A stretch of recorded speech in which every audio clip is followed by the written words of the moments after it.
Good afternoon, everyone. I am Tammy Martin. I'm the Executive Director for Friends of the Desert Mountains, and I first want to welcome all of you for coming out for our Hiking 101 lecture. I hope that each and every one of you take away something from this lecture today. I feel it's really important to know the safety of hiking, the proper etiquettes on the trails. So I hope you all enjoy it.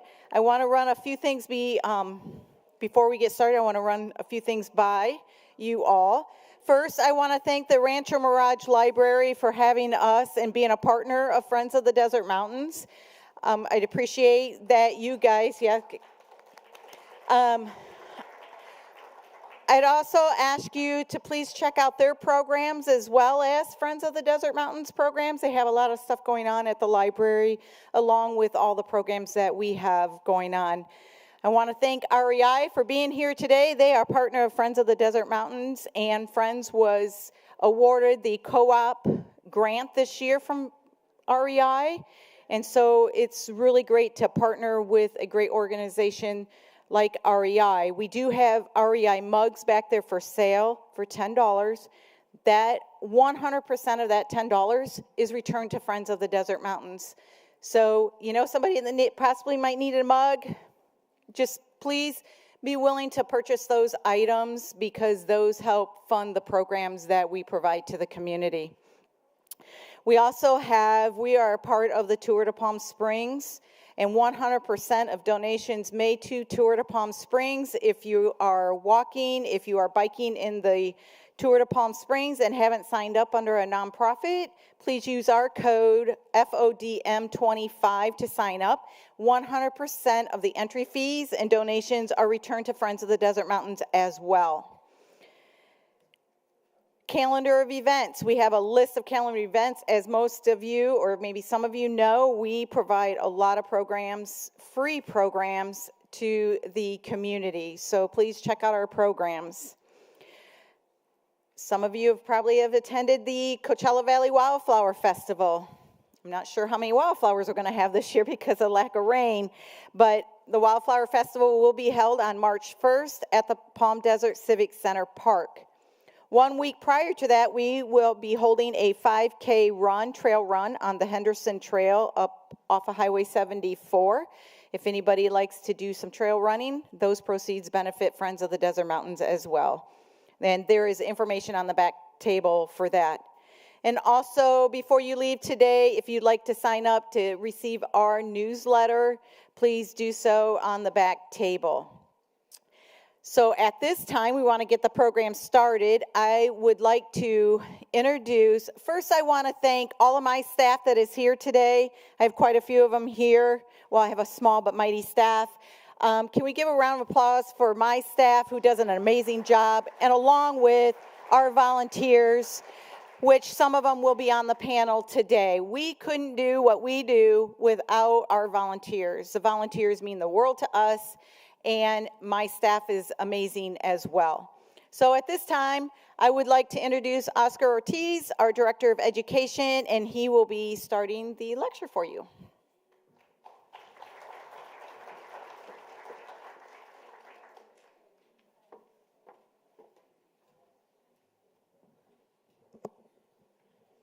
Good afternoon, everyone.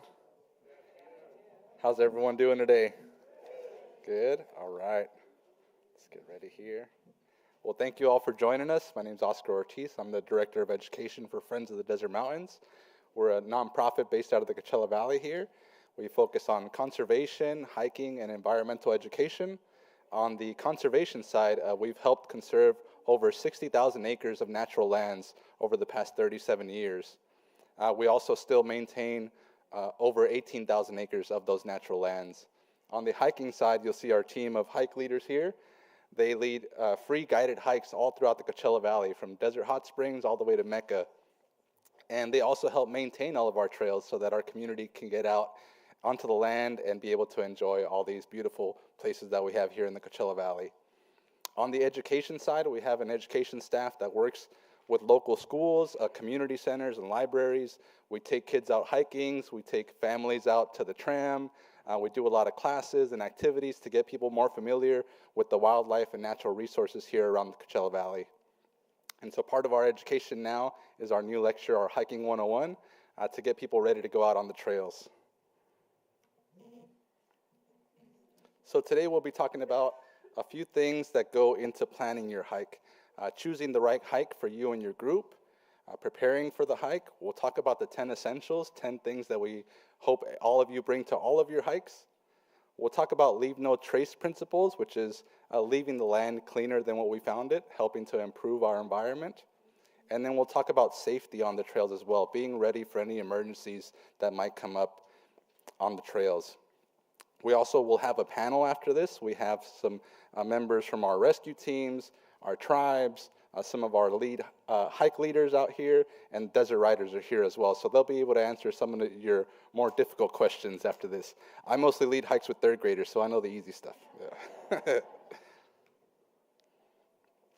So first, you're going to want to do some research to choose the hike, right?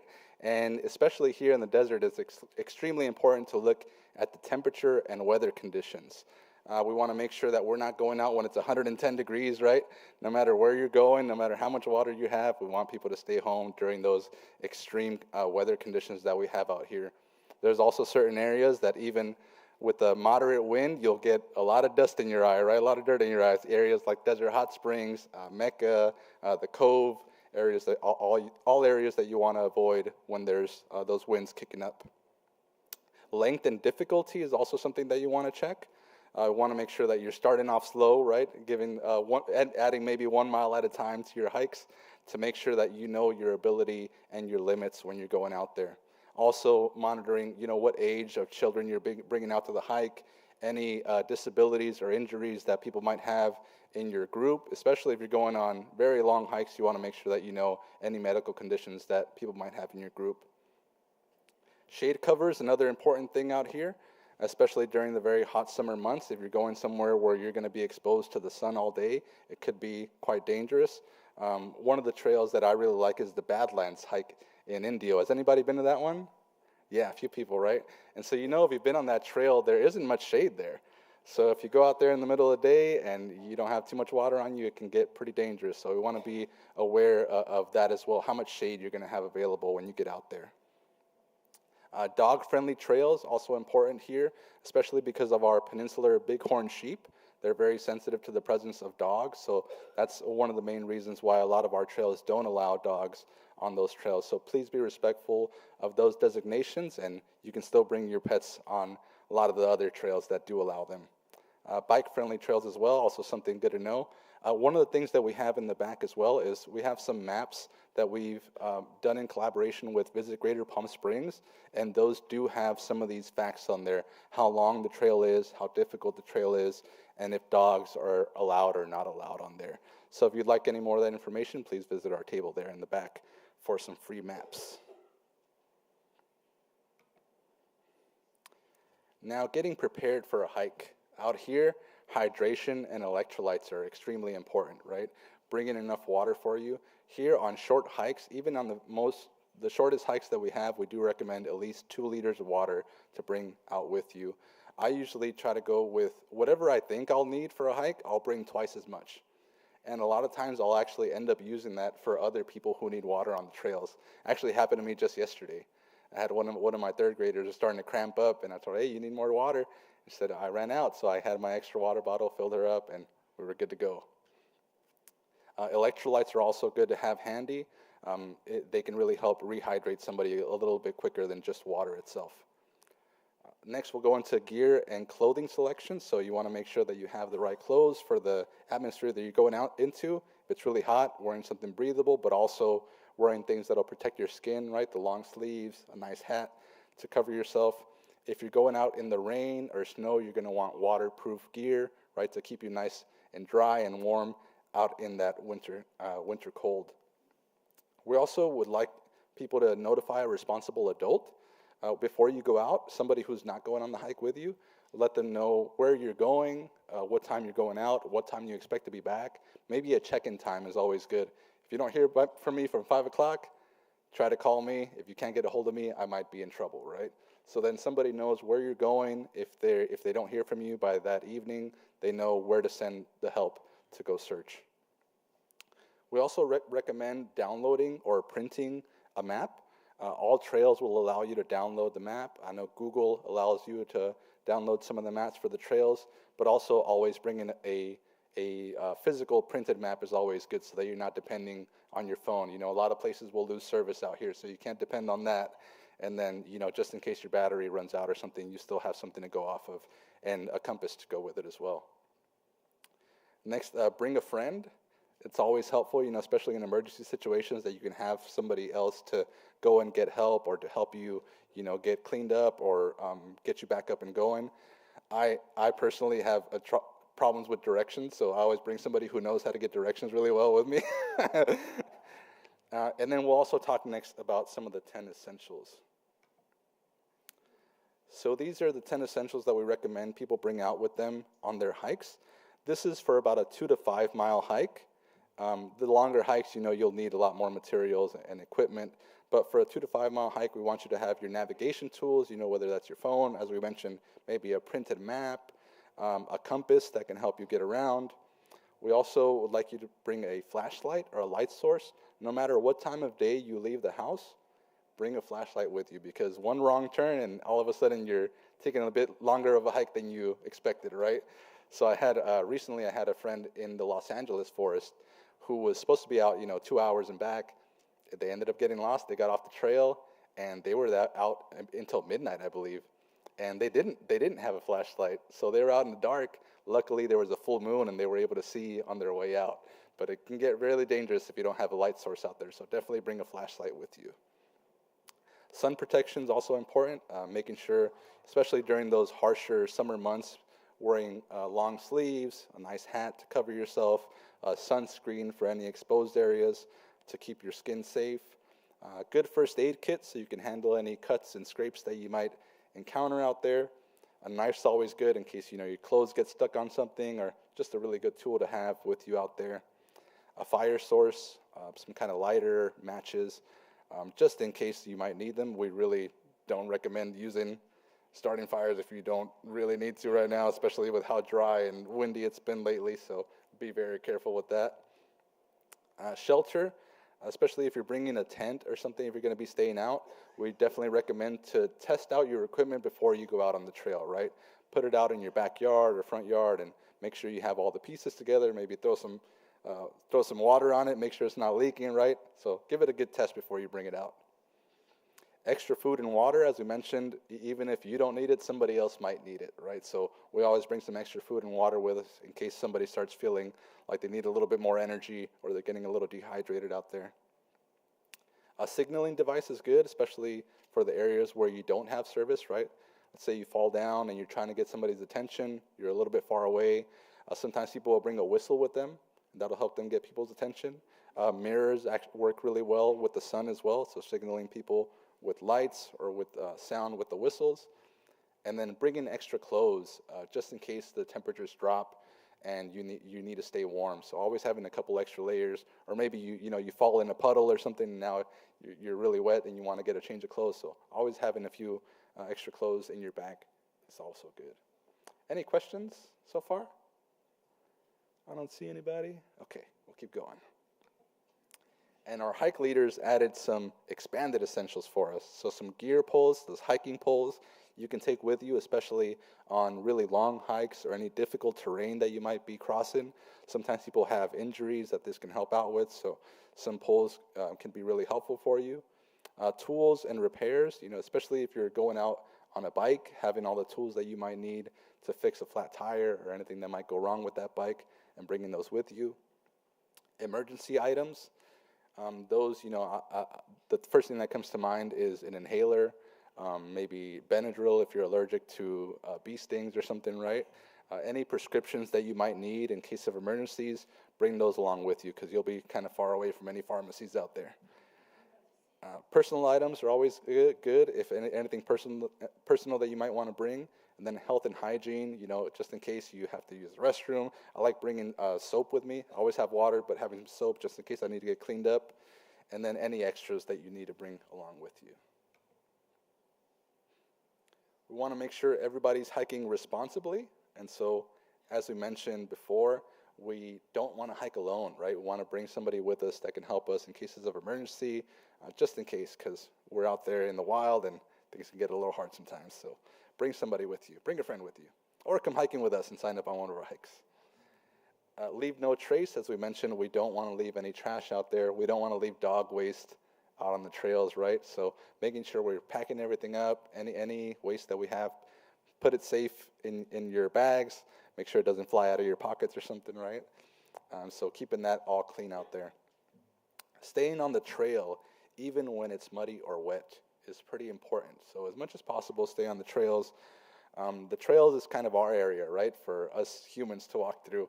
Outside of those trails, it's a lot of habitat, natural lands. There could be very small plants that might be just growing. You might not even be able to see them yet, right? They might be just ready to pop out.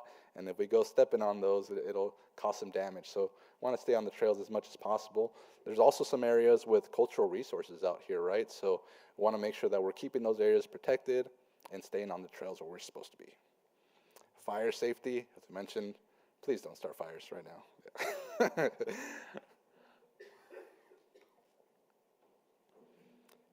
Another thing that's really important is to be respectful with others, something we really emphasize with our third grade classes as well.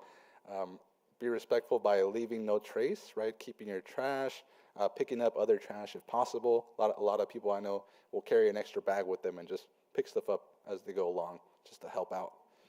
We want to respect plants and wildlife, so we want to observe them from a distance. You don't want to get up close to the bighorn sheep and take a selfie, right? None of that. So let them have their space. Let them stay far away. We also don't want to take any cuttings of plants or anything like that. Everything's right where it needs to be. One thing that we ran into before is people that would bring desert tortoises to the office and thinking that, the tortoise is lost or something. And just that initial interaction, we're exposing that tortoise to human microbes, right? Which that tortoise, a lot of times they won't let those tortoise back into the wild because they can spread those microbes. So now this is a domesticated tortoise, right? So as much as possible, we just want to leave the wildlife out there. Make sure your kids aren't out there grabbing the lizards or anything, right? So just be respectful of our plants and our wildlife. Pets, as we mentioned, only allowed on permitted trails for the biological reasons that we mentioned earlier with our bighorn sheep. No souvenirs, so leaving rocks and plants in their place. Something that's really hard with third graders as well. When they see nice shiny rocks, they want to take them home with them, right? But we tell them, you can observe them, appreciate them, and then we have to leave them back. That could be another animal's habitat, or, we want other people to be able to experience that as well, so we want to leave those behind. No rock stacking either. This could be fun sometimes, but sets a bad example for others, so we don't encourage that either. Low voices. So a lot of people go out into nature to listen for certain things, right? Maybe they're listening to a creek nearby. Maybe they're listening for a certain type of bird. And so we want to use our low voices when we're out there and make sure everybody's able to enjoy the outdoors. Some traffic tips. Uphill traffic has right of way on trails generally, so just a common courtesy for others. If you're coming downhill and you're on a narrow path and somebody else is coming up, we just want to scoot over to the right and let them pass through and get through. Also, if you need a break, you're getting a little tired, maybe you got a little line behind you. It's kind of like on the freeway, right? You just want to step over to the side, let people go through. Any questions on these? I don't see anybody. All right, we'll keep going. Now we're going to talk about safety on the trail. We want to be prepared for any of these situations that come up, right? If you have a fall, again, having a friend there that's there to help you, a first aid kit's going to be good. For cuts and scrapes, having the right first aid kit, maybe some gloves in your first aid kit so you can clean other people's wounds as well without getting contaminated yourself. Bites and stings, for some people, a bee sting isn't a big deal, but for other people, you might need some medication, right, for that. So being prepared, having that medication with you when you're out on the trails. Getting too hot, being able to get people to shade, get them cool down, having some extra water, pouring water on them. We also recommend, we didn't have enough time to go into heat stroke and heat exhaustion today, but we do recommend that you do your research on the two. They're a little bit different. It's a little different to tell the signs, so be ready for that as well. Getting too cold, making sure that you have, extra layers to warm up, some extra food to warm up, and if you're hungry, dehydrated, or fatigued, as well bringing, like as we mentioned, those electrolytes, enough water, and that extra food just in case. One question that comes up a lot is, what do you do if you're lost, right? So these are some recommendations from our hike leaders. First of all, you want to stop moving. If you're lost, stay in place and use your navigation tools to try to figure out where you are, right? Whether that's your phone, whether that's your printed map that you have, a downloaded map, your compass. Try to figure out at least some tips that you can give whoever you're calling. If you can't figure out which way you're going, you do want to call or text 911 and your emergency contact. Your emergency contact might have an easier time getting a hold of emergency services, right? So you definitely want to get a hold of them as well. If you are able to get to 911, you want to follow their directions exactly. And it also might take a while, so you might need to get comfortable with you and whoever you're with, right? Because out on the trails, especially if you're bringing equipment out there, it might take a little while to get there. It could be a few hours on local trails.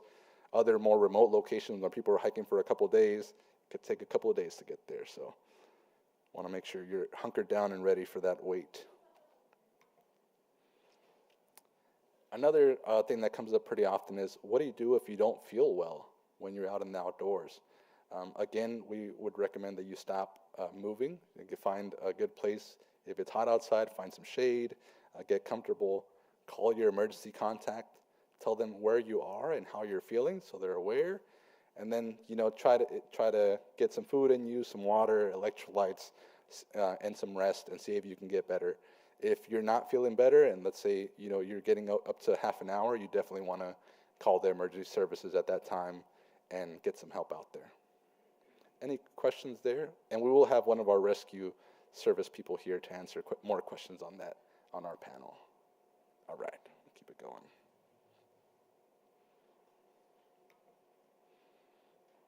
So how's everybody feeling? Feel a little more prepared?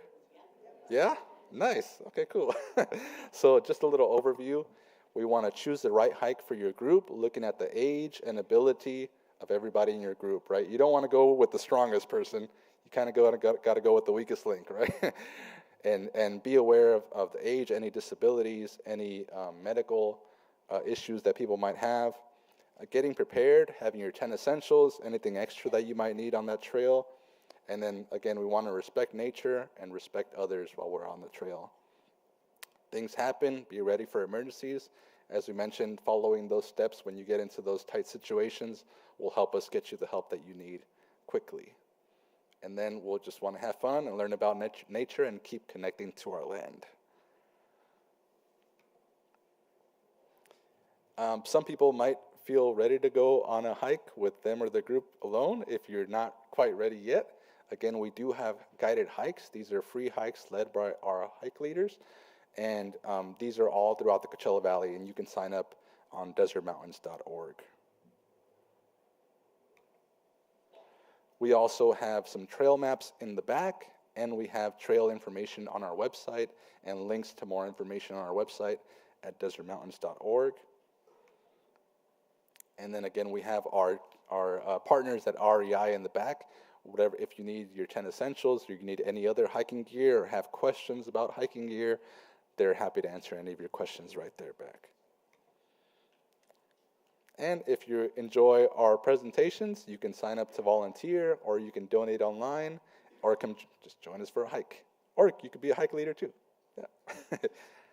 So now that we've gone through the basics of hiking safety, I'm going to go ahead and start calling up some of our panelists. I think we need to get some chairs up here. Thank you. Let's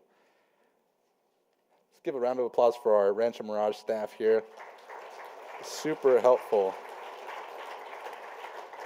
This is our fourth lecture in about 2 years that we've done here. So if you want to check out any of our earlier lectures, they're on our Rancho Mirage Library's YouTube channel. We had the first one was on water conservation, or water in the Coachella Valley, where we talked about where our water comes from, where it's going. We also have one on climate change online, and then we also did one on native plants of the Coachella Valley. So this is our fourth one, and we want to thank the Rancho Mirage Library for always hosting us and giving us some great videos to put online. So first, I'll call up Andrew Walls, who's one of our hike leaders. Give him a round of applause, please. And then we also have Dan Coleman, who's one of our hike leaders at Friends. And I want to give a special thank you to these two volunteers because they're the ones that came up with all the material for these slides and all the information. So really want to thank them for their help on developing this lecture for us. Next we have Rich Peregrine from the CV Hiking Club Safety. Thank you for joining us, Rich. And then we have Kate Anderson, Director of Public Relations with the Agua Caliente Band of Cahuilla Indians. Great friend of Friends. Thanks for joining us. Then we have Ralph Cato, Director of Tribal Lands with the Agua Caliente Band of Cahuilla Indians. Thank you for joining us. And then we have Battalion Chief Matt Coates, Riverside Unit Search and Rescue. Thanks for joining us, Chief. Appreciate it. We also have Doug Evans from Desert Riders. Thanks for joining us, Doug. And Jane Poland, Trail Boss for Desert Riders. Awesome. So I think to start off, we're going to start off going one by one. And just, Andrew, if you could share just some bit of information that you want to share with the audience and your favorite local hiking trail. Well, sure. It's easier to start with a favorite local hiking trail. I do a lot of hiking. I don't know if this is on, but I can be really loud if necessary. It's on? Okay. Yeah. In terms of favorite trails, I like really difficult trails, I have to admit, and my favorite trail, hands down, is a trail called Seven Pines. Is anyone familiar with that one? It's on the backside of Mount San Jacinto. You access it out of Idlewild. It's a wonderful trail. Nobody goes on it. That's part of what makes it so wonderful. So we always have the trail to ourselves. I'm a little bit unusual in that I live here year-round, so I hike all through the summer. And one thing I wanted to comment on that doesn't show up in those essentials too much is this. If you want to hike when it's hot and sunny out there, you want one of these. Works better than a hat. And nice. Quite fashionable. Good tip, thank you. Well, favorite hikes. I hike a lot up in the Joshua Tree area, and I do historical hikes. All of my hikes have to do with murders in the desert. Oh my God. So there's some bad guys out there, at least there was back in the day. And so if you want an interesting hike, there's one coming up right now. It's called Willie Boy, and some of you probably heard about Willie Boy. But it was a national news back in 1909, and they made 2 movies out of it. So we follow his trail up to where he bit the dust, you might say. So those are some of the trails. I'm going to leave a card on the back table so you can take a look at that, and then you can find those trails.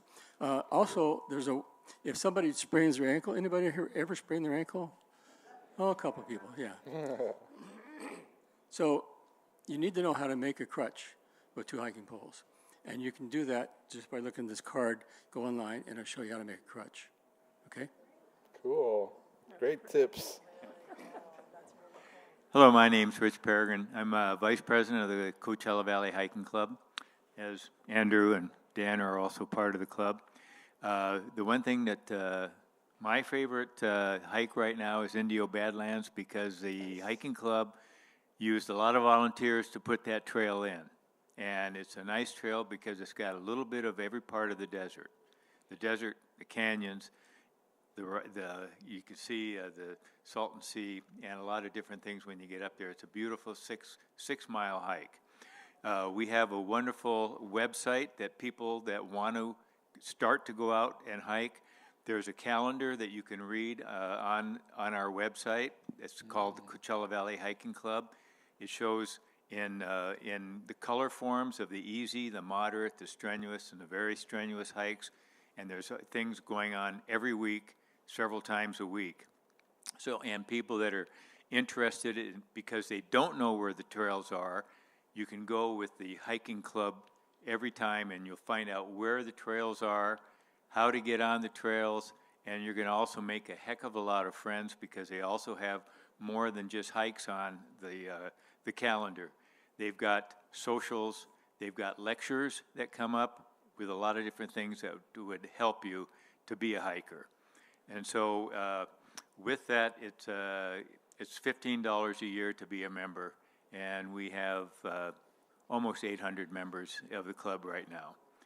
So we are happy to have you aboard, and everybody that comes on from Canada, Minnesota, New Jersey, and all over, they end up having a lot of friends when they get here because of the hiking club.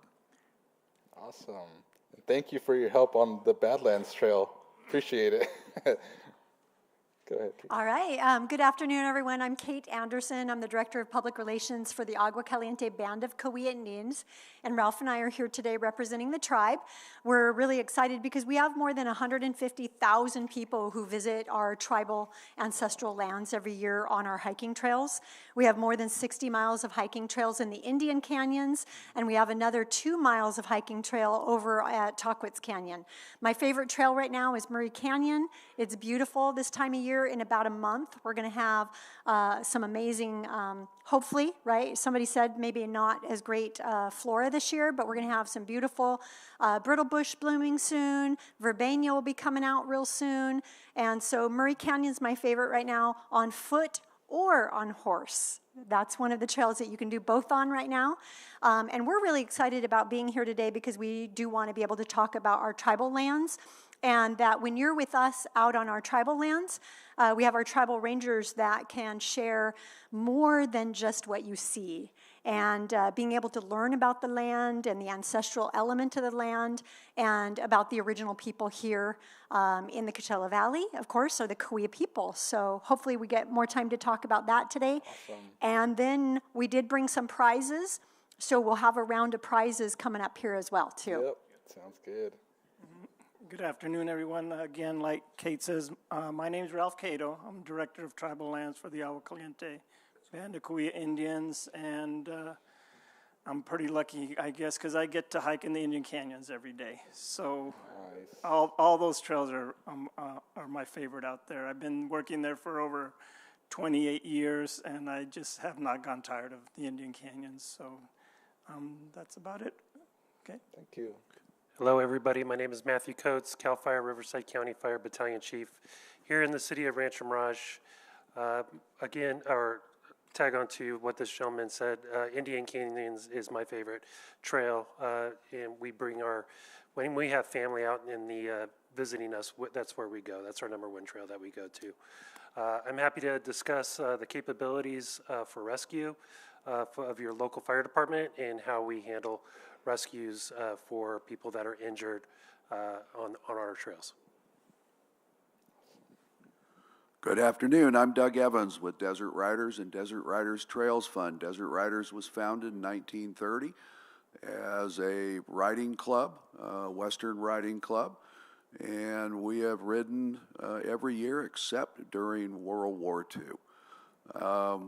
We also have another nonprofit called Desert Riders Trails Fund. I'm the president of that group, and that group has been building and maintaining trails throughout the Coachella Valley, and we've partnered with Agua Caliente Band of Cahuilla Indians, almost every city that touches the mountains, Southern California Edison, and Friends of the Desert Mountains. And we're here to talk a little bit about what do you do when you see a horse on a trail. And my favorite trail is the one that when I see people walking in flip-flops with no water going up the museum trail, I like to stop them and say, why don't you go over to Tahquitz Canyon where it's safe, and when your feet wear out, the rangers will help you out. Ralph's crew is great. Hi, I'm Jane Poland, and I am also a member of the Desert Riders and the Trail Fund. So I hold the position of trail boss on both committees. And my favorite trail, well, I have to say my go-to trail is always the Indian Canyons. My horses are boarded a hop, skip, and a jump away. Although I don't ride them in there, I trailer them in there. And my favorite trail of all time is up in Garner Valley, Pacific Crest North. It's spectacular, it's scenery, and there's a very special rock that I can't tell you the name of it. But you basically go, as you go across it. It's even better when you go across it on a horse. All right, and we'll go ahead and start taking some questions from the crowd if anybody has any questions. I actually want to start off with one for Mr. Coates, Chief Coates. How many rescues do you do during the busy time and the non-busy time? Like how many rescues per week or per year? How do you count them up? So we would call this the busy time of year because I would say that we have the best weather throughout the whole United States right now. 3 to 4 rescues per week. I'm sorry, per month. Did I say per week? Per week. Per week. That goes all the way from the top of the tram to here locally on the Bump and Grind Trail, and then all the way out to the Indio Badlands and then Ladder Canyon. So we handle quite a few rescues. So we have, for our response to any type of rescue, we have 1 battalion chief, 4 fire engines, a ladder truck, and a ambulance will respond to any type of rescue. Now, we don't do search. We turn that over to the Mountain Rescue Task Force, which is our Mountain Rescue Team, which is part of the Riverside County Sheriff's Department. So they do a search. We respond to known victims and where they are. So we don't go out. We're not suited for any type of search. Sometimes we get information where we don't really know where the person is, but we kind of have a general idea where they are. So we start our rescue there. So like we had one the other day up at the Bump and Grind. So anyway, that's the type of the number of rescues and how we handle those rescues. What's usually the main issue for the rescue? Is it usually injuries or people getting lost? Or? Yeah, it's usually not hiking to your capability. So you need to hike to your capability. Your capability this time of year could be totally different than in August. So you need to pay attention to the weather conditions, your hydration level, what you did the night before, and then compared to the day that you plan to go hiking. So take into consideration those factors. Your fire department is there to respond to rescues. We're happy to do so, but we'd also like you to be prepared as well. Awesome, thank you. All right, we got a question back there.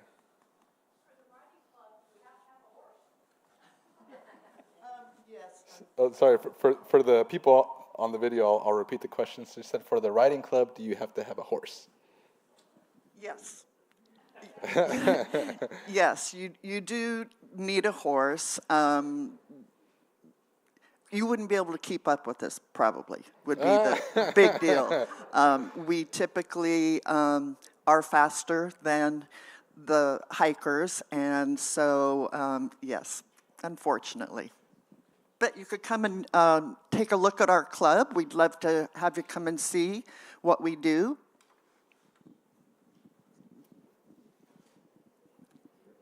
I had 17 horses. I think I'll keep up. Thank you. Well, come and see us. We're always looking for new members, so don't leave without seeing Jane or myself. All right. So we got another question back there, and then we got one up here after. So I'm new to hiking, and I would probably be going on easy trails.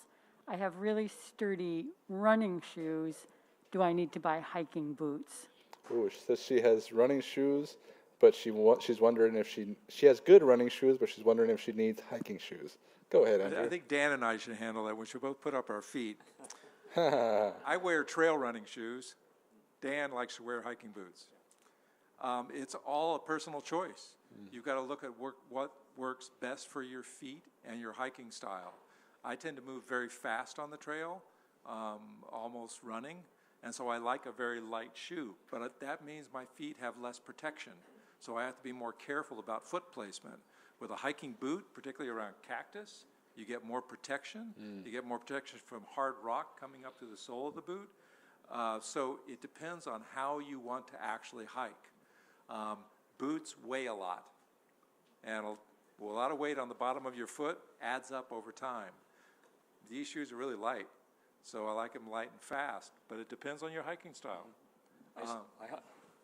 I hike fairly slowly, and I do a lot of difficult trails with a lot of rocks.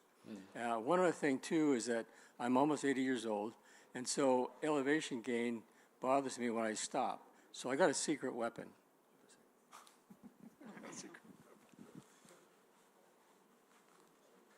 Lovely socks. Yeah, these things. They're compression socks, and so when you stop, the blood doesn't drain into your legs. It helps keep the blood up to your heart and to your head. Nice. So think about that if you're going out. But I'd also encourage you, speaking for our sponsors that were in the back of the room, go to REI, go to the shoe department, try on a lot of shoes, and talk to the people there. They can give you some really sound advice while you're actually trying different footwear on. So go there. Question for the hikers. You get a cactus, you run into a cactus. I noticed it didn't come up in the presentation. How do you get that cactus out if you're on the trail? What is one of the 10 essentials? The comb, that was up there On the backpack. But some people might not have saw that. Yeah. So new hikers, make sure you always have a comb with you. Yep. And you take it out of your leg like that, or your arm, or whatever. Question up here. Oh, I'll repeat it up here. Go ahead. If you're injured on the trail, say you're hiking with someone, is it ever advisable for your partner to go back, say, to the trailhead or leave you there, or should they stay with you? All right. So she's asking, if you're on the trail and you get injured, should you send the partner that's with you back to the beginning of the trail to get help, or should they stay with you? Andrew? I want to answer it, but then these guys can help me afterward. Is the very best thing to do if you have cell phone service is call 911 first before you leave anybody. Yeah. So if anybody else wants to help after that. So we deal with those situations, and when like that happens, like Kate says, is see if your phone works. And if it does work, don't move, because we deal with that a lot. We'll get hikers that all call us and they're hurt, and then they start hiking. So if you have service, don't move, and then transfer all that information to somebody. But on leaving your partner, you got to estimate what's wrong with them. If they're really bad, you're going to have to help them. But yeah, you don't want to ever leave somebody out there. One of the things that search and rescue would require or want you to do is to call them even if you aren't sure if somebody's going to need that much help, because it takes them an hour to get ready and get going, and it's going to take a long time. They don't care if all of a sudden that you get your person up and you're on your own and they're okay, because they'll stop. But if you have more than one or two people with you and you don't have phone service, you want to try to get two people away from you that can get some phone service. Call 911, search and rescue, and they'll automatically send an aircraft over to see where you are, and they're going to get to take care of your person, no matter how he is or she is at that time. So most people don't want to call them right away, but they really want you to call them before you really realize that you're going to need that much help. Something I want to mention, too, we keep saying call 911, call 911 if you don't have much service, whatever. Sometimes you don't have enough service to actually make a phone call, but you can send a text message. Text messages take very little bandwidth to get through. So if you can't make a phone call, send a text message, whether it's to your emergency contact or some of the 911 services now accept text messages. And you can usually send a text message when you can't make a phone call. And they will get your coordinates off that text message. And like you were saying, they'll send aircraft or whatever. Also, if you really want to get serious about hiking, there's devices like this little thing, which talks to satellites for me. And any place on the planet, if I hit the emergency button on this, they're sending the cavalry. They will come find me. These are not cheap, and you pay a service fee, but they are useful. One other thing that might be helpful with you that we want our hike leaders to carry is over at Home Depot, you can buy these real small, bright orange bags, and they're when you fold them up, they're about the size of a bandana, and we carry those in our pack, and we've used them, and we lay those out on the ground. If there is going to be an aircraft coming over, they're going to find you with that on the ground because everything looks brown to them, but not international orange. We had one not long ago where we put them down, and they told us that they could see us from 15 miles away with that orange package that we put down on our bags, and you don't even know that you've got it in your pack. Oh, yeah. Seen by helicopter. Great tips here. Great tips. As far as I know, the newer cell phones also have a GPS in there, so you can just put your finger on 9 and hold it down, and they should be able to track you. Oh, I hadn't heard about that one. Yeah, the new iPhone does Oh, okay. that. The 16? My cousin hikes in the Sierras where there's no service whatsoever. Okay. And he bought the phone for that specific reason. That's From awesome. I-14 on, you can get that satellite service as an automatic. One thing I have heard, and I can't confirm this, I haven't tried it myself, is that it won't work unless you have no signal. And so the satellite won't cut in until there's no service at all. So if you have one bar, the satellite won't work. So there's a weird spot there where you don't have enough signal to call, but you have too much signal to call the satellite. Yeah. So there's trade-offs there, but it does work. So if you're carrying an iPhone 14 or later, yeah, you got satellite service. One thing I could add in point of clarification for using a cellular device, if your phone says no service, you could still call 911. It'll search for an available network, whether you're part of that network or not. So if you're AT&T, it'll go to Verizon, or it'll search for the next closest available. So that's part of the emergency service. So even if your phone says no service, you still try 911. There's a good chance you could still get through. I have a question for desert riders. So I had an experience the other day when we ran into somebody who had the horses crossing the creek while we were crossing the creek at the same time. What do you recommend for people who haven't had that experience before to do to keep you guys safe and to keep us safe as well? Yeah, sure. Well, it actually would depend on what the creek crossing looks like, because there are boulders and rocks, and there's also like logs that go across and people walk over. So what I would do, the safest thing is ask the rider what they need to do. They can quickly say, you know what, you stay where you are, we'll go by, or you know what, I'm good here, you come. I think that's the safest for both horse, rider, and hiker. If I could add on to that, one of the most important things that you can do when you approach a rider, or especially a group of riders, start talking early. Even if the riders can't hear you, the horses can. The horses want to know you're a person. They understand people. So start talking, say hello, talk to the horse, talk to the rider, and then ask the riders, where would you like me to be? There's a debate uphill or downhill from the trail, but it's very important that you communicate with the rider, and that you also, when you step off the trail, realize that when a horse is coming at you, it looks pretty thin. When it gets right next to you and the rider's boots are kicked out, it's much, much bigger than you thought. So if you step 1 foot off of a trail, you're going to probably get bumped, and we really don't want that. So step off the trail. The other thing that's really important is horses are creatures of habit, and they don't understand a backpack laying by the side of the trail. They look at it the same way the FBI would. It could be a bomb.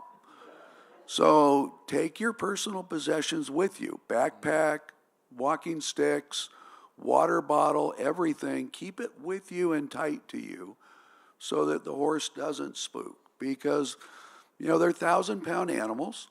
Their only defense in nature is to run. And a horse can turn around on a 2-foot wide trail as fast as you can snap your fingers. And if you've got a group of 10 or 15 horses and one decides to make a U-turn, you got a really ugly rodeo on a trail. So we just encourage people, you know, start talking early, communicate, ask, where should I go, and then really step off the trail. We run into situations where people are walking at riders and they will not get off the trail. Horses cannot step off the trail, and getting a group of horses to stand still for a long period of time while you have a polite discussion, like, please get off the trail, the horses start to get nervous, and the leader of the ride is eventually going to say, I'm coming through, and you're going to get off the trail, and they will push right on through. If you're on a bike, horses really do not understand bicycles. You know, so if you're a bike rider, we ask you to stop way in advance of seeing the horses and get off the trail and hold your bike so that the horse doesn't wonder, what's that thing laying next to the trail? And then we've also run into situations where cyclists will literally ride up to the tail of a horse. In that case, we hope that it's a horse with a red ribbon on it, because that cyclist is going to get kicked off the trail. So if you ever see a horse with a red ribbon, that's one you don't want to be right behind. But we just encourage people to communicate with the riders and the horses and make it fun. Get your camera out. Everybody loves a picture of a Western horse. One more thing, we do not get to carry poopy bags out on the trail with us, as you would with your dog. But first off, where would you put it? And I've had hikers chase after me screaming that I needed to pick up what the horse just left behind. Now, it's not like dog food. It's totally organic, okay? It's kind of like a fertilizer even. So please know we're sorry if you now have to step over what we just left behind, but it's actually more dangerous for all of us, for us to try to get off and kick it off the trail. It will dissolve, it will blow away, it won't hurt you. Question over here. This is a local question. I have a sister-in-law who likes a real challenge. And for the last 2 years, she's threatened to come down and take behind the library, Palm Springs Library, up all the way. What do I tell her to try and discourage her from doing that? You're talking about the Skyline Trail. Yeah, I think up that's the what train. The art museum.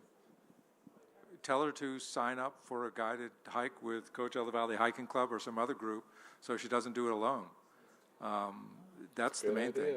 And there's also hikes that some people offer where they'll go to the first aid station and back, or the second aid station and back.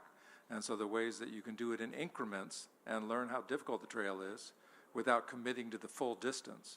And so the important thing, as was emphasized in the presentation, hike with somebody else. And that way you don't have to go out with your sister-in-law. That's funny. You also have to understand that there have been fatalities up on the Skyline Trail. Oh. And it's normally been from people that have not had enough water with them. Oof. And if I could add, a lot of novice people think they can make that hike. They don't realize that people leave in the middle of the night to get as much elevation before the sun comes up. So if somebody thinks that they're just going to take off after breakfast, they're not going to make it with light. Yeah, at least she's an experienced hiker. One question for the hiking. One walking pole or two? It's hard to make a crutch out of one. And I find two makes more sense because I have 2 arms, 2 legs, 2 eyes, 2 ears. I like things in pairs. And it simulates your natural stride. And I use mine for balance, particularly when I'm coming downhill. And sometimes I need that on my right side, sometimes I need it on my left. So I have one in each hand, and I can do whatever I need. I'm like a spider walking down the trail. But it allows me to balance in whatever way comes naturally at that moment. So I would say always carry 2. Nice. I might add to that too is that if you've ever been a snow skier, 2 poles are necessary.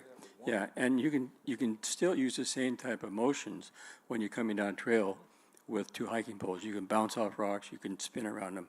So I'd use 2. But if you're using just one, stick the other one in your pack. So you can always make a crutch if you got 2.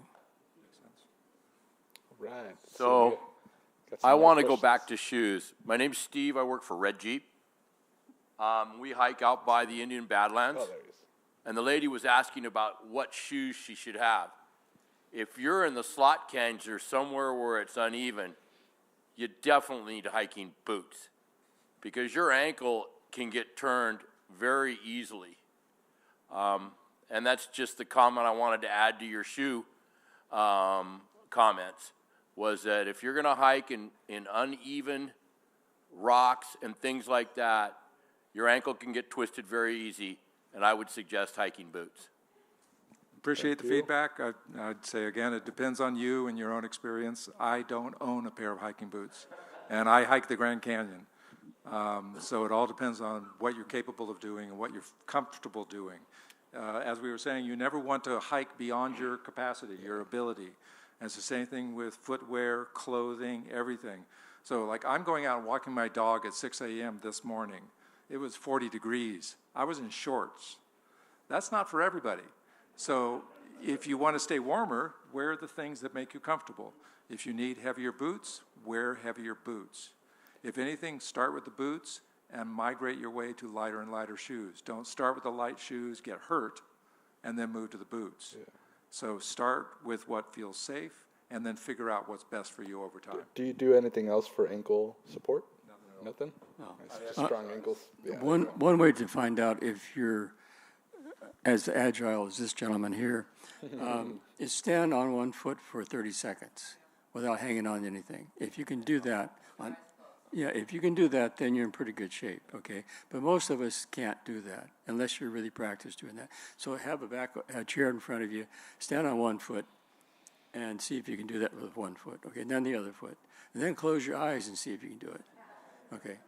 Mm-hmm. Nice, good tips. All right, we got a question back here. My question is in regards to hiking and bikers, people on mountain bikes. Several times when I'm hiking, I'll have somebody come up fast behind me on a mountain bike, and they'll say to the left or to the right, and I always go the wrong way. So what is the etiquette for that? Is there a specific always go to the left or always go to the right, and what do they mean by that? What I would prefer to hear, and what I used to do when I rode horses and then rode mountain bikes, I would say passing on the left, passing on the right. So it was very clear that I'm going to go to the right. But strictly speaking, they should be stopping and letting you determine how it goes. They're supposed to yield to you as the pedestrian rather than insist that the pedestrian gets out of their way. It's the same thing as uphill traffic has right-of-way. Humans always have right-of-way. And so if you're on foot, the mountain bike is supposed to accommodate you. But if they're saying on the left, that means they intend to be on your left as they go by. If they're saying on your right or on the right, they intend to be on your right side as they go by. I generally I'm scared of them, so I just get off the trail. I don't care what they say. I just get out of the way. Yeah. But horses have right-of-way over people, and people have right-of-way over bicycles, theoretically. So you just got to watch out when you're on the trail because you can't hear some of these bikes coming up so fast. So you just got to be aware. And a lot of these guys, they don't tell you. So just be careful out there. I have a question for Kate or Ralph. In the Indian Canyons, I know the answer to this, but a lot of people don't. Are bikes allowed? And if not, why not? So currently, we are allowing mountain bikes to exit the Indian Canyons, but they're not allowed within all the other Indian Canyons area. We have too much traffic, and they just travel too fast. And like, you guys experience, if you're on the trail, they come up on you fast, and sometimes they're not too courteous. So they have other areas to ride, but no, they're not allowed in the Indian Canyons. Yeah. I'd like to ask a question. If you're on a trail and you run across a wildlife that you're a little nervous about, whether it's a coyote or a snake or something like that, what's the best advice? I thought you were going to say you were nervous about the other hikers, but you mean, okay. Well, one, as was said, you don't want to bother them. Don't take the rattlesnake home as a pet, or the turtle, or the tortoise, or whatever you see there. Give them a wide berth. Be patient. They don't want to intersect with you either. And so snakes, everything, will move out of your way given enough time. And if they decide they're just going to camp there, well, maybe it's time to turn around and find a different route. They win. It's their home. We're visiting. So my advice is generally give them a wide berth. There's some trails I hike into Joshua Tree where I can almost always count on seeing rattlesnakes. And so I know how to get around that area. So if that rattlesnake's hanging in the trail, I know I can go around on this rock and get past them. And another reason to carry hiking poles is not to touch the snake, but if you're the distance of your hiking pole away from the snake, it's not going to hit you. And so if you can use that as your guide to distance, a fully extended hiking pole in your arm, and keep that object that far away from you as you move around it, you're going to be fairly safe. But use your own discretion, and don't push the animal to get out of your way. Back up and let them settle it on their own. Yeah, I'd just like to add, because we deal, as much as visitors that we get in the canyons, and people like to be on their phone, they will want to take a selfie with a rattlesnake. So like you say, hold your distance. And even in our area at the trading post, we have bighorn, and we've had incidents where they walk right through the parking lot, and people want to go up and take a picture. So you just have to respect the wildlife. It's like I said, it's their home. If you just get out of their way, they're gonna eventually get out of the way. And they're gonna go their way. Especially with snakes, we've noticed. You have to realize how much bigger you look to them, and they're rattling because they're afraid of you. So they want out. But if you just go around them, give them some time, they'll generally get out of your way. And if you do take the time, they're beautiful to look at. Rattlesnakes, the patterns in their scales and everything, they're just gorgeous. So take some time and just watch them. They're fascinating. I think this question is for Matt. Matt, who pays for the rescues? Everybody in this room. Yeah, it's we do not charge. It's paid for by your taxes.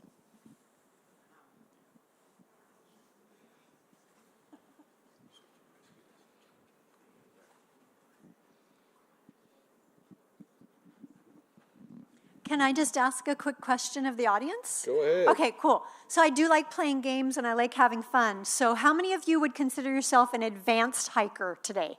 Raise your hand. Advanced hiker. How about intermediate? Ooh, how about beginner? Nice. Who has never gone on a wilderness hike ever, but wants to? Nice. Couple? Okay.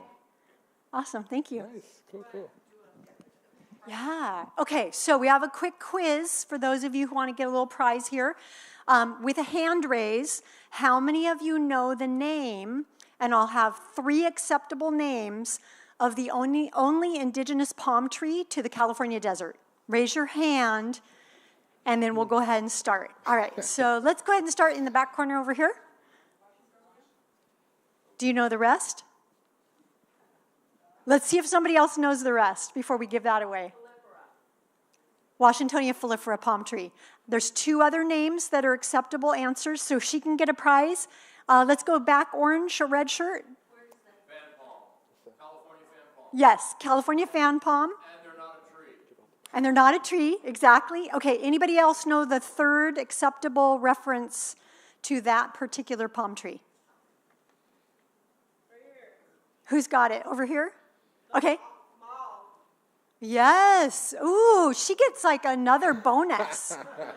Wow, I'm impressed. Okay, that's awesome. Maul is the Kuya word for the Washingtonia foliifera palm tree. It's the only indigenous palm tree to the California desert. And here's our tip for today. If you're lost in the desert and the zombie apocalypse comes, you're going to go look for this palm tree. Why? So if somebody knows why you're going to look for this palm tree during the zombie apocalypse, or you're lost in the desert, why are you going to go find the Washingtonia foliifera? Over here? Yes. Ooh. Yes. So if there is a Washingtonia foliifera palm tree, there is almost always water nearby or under the ground. So yay! All right. Thank you. Awesome.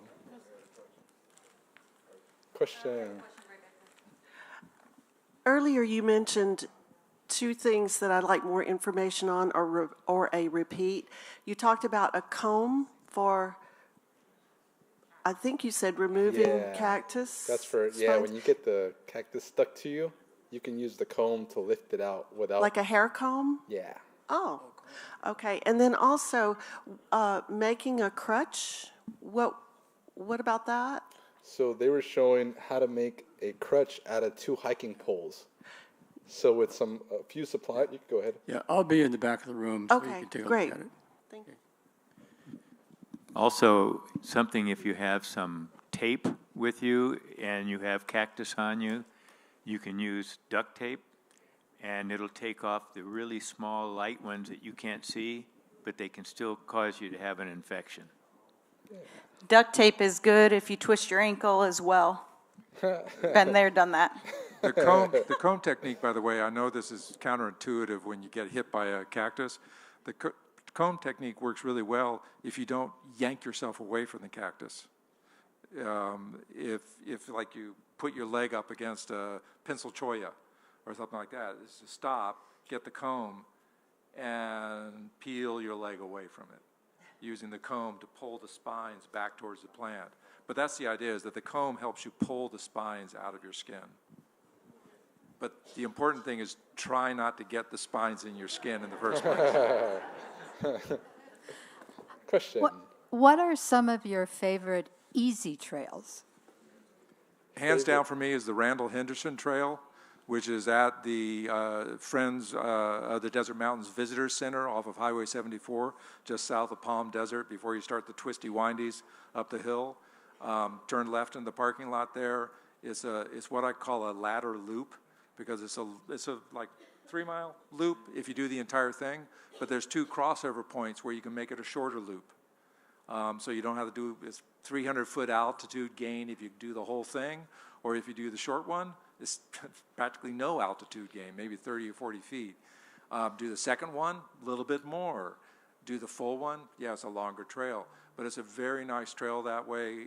You see a lot of different kinds of rock formations if you're into geology, lots of different kinds of cactus. I spotted 4 different species of cactus there. There's desert lavender. There's actually some native tortoise that live on the trail. And it's right there on the edge of town, and it's right where the visitor center is. So if you go there on the weekend, you can pop into the visitor center, talk to the staff there, take a tour of the botanic garden, the desert botanic garden behind the visitor center. It's worth a visit. That's hands down my favorite easy trail. And I would check out our calendar of events if you'd like to take a guided hike on that trail. It's a very popular one for our hiking crew. Yeah. Anybody else favorite short hiking trail? So one of our shortest trails in the Indian Canyons is the Andreas Canyon. It's a 1-mile looping trail, and you'd be surprised of the water that's coming out of there right now. And it runs all year long. There's a stream that just runs year long there. We have rangers there. I mean, just going into the parking area, it's the rock formation there. So rangers, they're there all the time. So just if you have any questions, they can guide you around. During the summer, we just suggest you stay on the north side because there's shade. All kinds of wildlife there. You never know what you're going to run into there. Bighorn, everything's up there in Andreas Canyon there. And then after you get done visiting that trail, they can go to your trading post. Yep. Yeah. One thing I wanted to mention, by the way, some of you may be familiar with the fact that we have a series of canyons that get closed for 9 months of the year. Are people familiar with this? Carrizo Canyon, Dead Indian Canyon, Magnesia Springs or Magnesia Falls Trail, Upper Carrizo. These are closed to provide protected areas for bighorn sheep reproduction and so forth. They're open October, November, December of each year, 3 months, and that's it. And so if you want to see some of these trails, and a couple of them are easy, not Magnesia Springs, that's not easy, but Carrizo Canyon is relatively easy. Dead Indian Canyon is very easy. You need to plan ahead and target those 3 months because come January 1, the gates are locked and you don't go in there. But they're wonderful trails to go on. And again, we have hikes that we lead, Friends of the Desert leads into all those areas, not Magnesia Springs, but the other, Carrizo and Dead Indian. And if you'd like to see those, Carrizo in particular is a wonderful canyon to walk through, amazing rock formations, and we quite often do see bighorn sheep up on the rock above us and so forth. I highly recommend that one. So come October, plan on hiking some of those canyons. Yeah. And also check out the our guided hikes now in the new established Chuckwalla National Monument, which is in the East Valley. So make sure you check out those trails as well. Yeah. I'd also like to add on that when you go on a hike and it's easy for some people, for some people it isn't. But just because you start a hike doesn't mean you have to finish it. Mm-hmm. If it gets hard on you, turn around and come back. A lot of people get intimidated with the word hike, and they think they're going on this big cross-country hill climbing thing. And I go, you're just going for a walk, If it gets hard, just turn around. Just because you get to that trail, it doesn't mean you have to finish that trail. Yeah. If it gets difficult, just turn around. Enjoy the walk out there. Okay? Yeah. We have time for maybe 1-2 more questions. 15 minutes. Okay, you're good. Can I just add an easy one for everybody? Go ahead. Since we did see a lot of beginner hikers or people that really haven't hiked a lot, one of our rules that we always let people know about is with your water. Everybody knows, you're supposed to bring water, but like how much, right? So our rule of thumb is when you're halfway done with your water, turn around and come back. Easy rule to follow. Yep, that's a great rule. Get add on to that, one of the things that I encourage people to do, particularly if you're hot weather hiking, the 50% of your water rule should never be violated. The other one is set a timer on your phone and say, I can go out for 50 minutes in this temperature and set it for half of that time. And then make it a rule that you turn around. And that way you don't get overextended. And you've made a decision before you've started the hike, before you've gotten a little bit woozy. And the other thing, the good comment from Ralph about, go out and come back if you're not feeling like you can make the whole hike. And we joke about it all the time with desert riders because sometimes we do rides that go out a trail and come back the trail and we get people complain. It's the same trail. When you turn around, it's a different trail going the other way. One thing I always do too is if you're afraid you're going to get dehydrated or something, I always drink a bottle of water with electrolytes in it before I even leave my house. Yeah, there you go. It's really important to get that in your system. Mm-hmm. One question we had back here was she wanted to know what the favorite hike is with a dog off leash. I don't think that's possible I don't think because so. dogs are supposed to be on leash, and I really highly recommend you guys check like the city websites to see what trails dogs can go on. I think the only one that springs to mind is to go around and around the inner perimeter of the dog park at the Palm Desert Civic Center.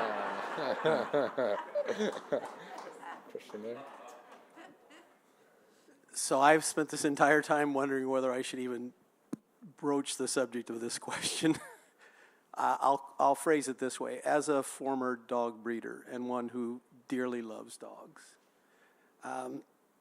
my struggle when I'm on the trail a lot is seeing people with dogs off leash and or people having dogs on trails where they're not allowed. As much as this pains me to say it, dogs are not people. What can we do to help bridge that gap with people that just feel like their dogs need to be a part of the experience? I live in Northern California. One of the things that is, and my wife is terribly allergic to poison oak, poison ivy. People don't realize their dogs brush up against it all the time, and then their dog wants to come and be friendly, and next thing you know, you've got poison ivy or poison oak. And we've got all this wonderful wildlife here that, just doesn't want to be around dogs. What can we do, and what do you do to try to help stem this? We have the answer to that question. How to fix problems with human behavior? I know one thing that some of our hike leaders are doing, especially on the Art Smith Trail, is because we do have some residents from the Bighorn that will just come from their home and go on to Art Smith Trail with their dogs.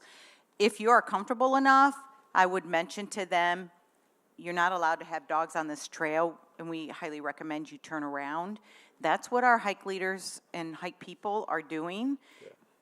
Some people are going to listen to you, and some people are going to ignore you, but I would recommend that's the first thing to do is just be friendly with them, because it could get nasty, but just be friendly and just advise them that, because some people don't know that dogs aren't allowed on trails. They haven't done their research like some people have. So that's one thing I would do.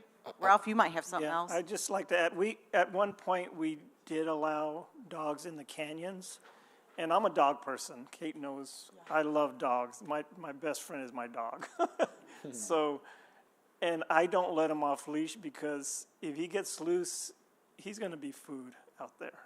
It's sad, So my dog, he'll run and chase stuff. He'll chase coyotes, and then I'm like, this isn't happening again. I keep him on the leash. So just, if you love your dog, that's how you're going to protect them. Because then once they get out there, we've had situations when I used to work in the canyons, their dogs got loose, and it's like, we'll go look for them, but I could say we probably never found one of them. It's sad.